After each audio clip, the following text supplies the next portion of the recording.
Reakcia Kremľa na otvorený list Volodymyra Zelenského adresovaný priamo Putinovi na seba nenechala dlho čakať.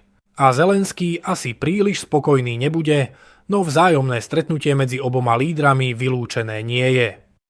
Odoberajte kanál Politika na rovinu, pretože ďalšie zaujímavé video sa pre vás už pripravuje.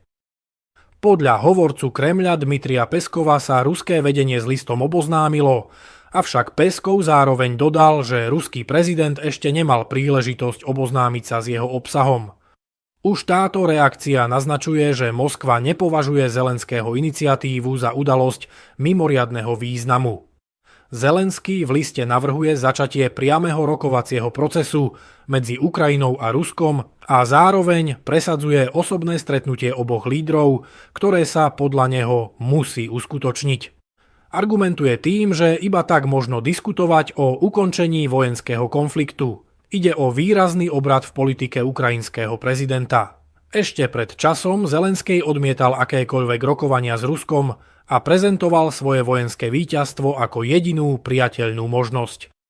Dnes však Kyjev hovorí o priamych rozhovoroch, čo môže byť dôsledkom neúspechov na fronte a zhoršujúcej sa pozície Ukrajiny.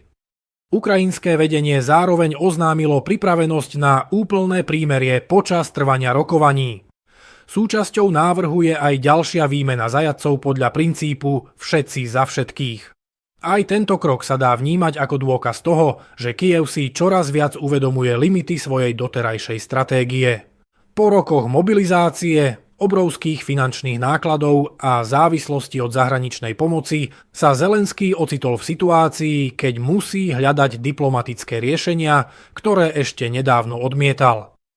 Ruský prezident Vladimír Putin už skôr predstavil dve základné podmienky mierového riešenia konfliktu. Medzi nimi figuruje ruská kontrola nad celým Donbasom a uzavretie komplexnej dohody o budúcom usporiadaní Ukrajiny. Moskva zároveň deklaruje pripravenosť na kompromisy, o ktorých sa diskutovalo počas rokovaní na Aliaške. Netreba zabúdať ani na nedávne vyjadrenia Vladimíra Putina o balistickej rakete stredného doletu Orešnik. Ruský prezident totiž uviedol, že počas skúšobného štartu raketa zasiahla chránený objekt. Podľa jeho slov bolo cieľom overiť a spresniť technické parametre systému. Použitie Orešnika sa dá interpretovať ako demonštrácia sily a technologických možností Ruska. V zákulisí sa medzi tým objavujú informácie, podľa ktorých bol systém Orešnik presunutý do Bieloruska. Ak by sa tieto správy potvrdili, išlo by o ďalší faktor zvyšujúci tlak na Kyjev. Celá situácia zároveň vyvoláva otázku, či Zelenský svojou dlhodobou neochotou pristúpiť na kompromisy neprispel k tomu, že Ukrajina dnes rokuje z podstatne slabšej pozície. Na začiatku konfliktu hovoril o návrate všetkých území a úplnom víťazstve, čo sa dnes zdá už len ako utópia. Pre jeho kritikov je to dôkaz zlyhania stratégie založenej na neustálej eskalácii očakávaní a závislosti od zahraničnej podpory.